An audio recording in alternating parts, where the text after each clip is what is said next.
Ito ay isang misteryo at palaisipan, kung mahulaan mo o malutas ang misteryo ng kwentong ito, maaari kang maging isang detective. Isang babaeng nagngangalang Maria ang nasa libing ng kanyang ina. Nakilala niya ang isang mabait at gwapong binata na hindi pa niya nakita noon at pagkatapos ng libing ng ina, ilang oras silang magkasama.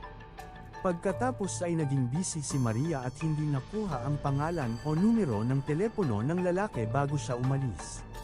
Sinubukan niyang hanapin siya, ngunit walang nakakaalam kung sino siya o kung paano siya mahahanap.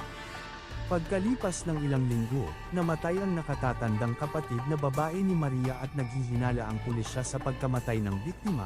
Sino ang pumatay sa kapatid na babae? Nasa labas ng tindahan si Ana. Hindi niya mabasa ang mga karatula, ngunit alam niyang kailangan niyang pumasok para bumili. Ang tanong, saang tindahan siya bibili?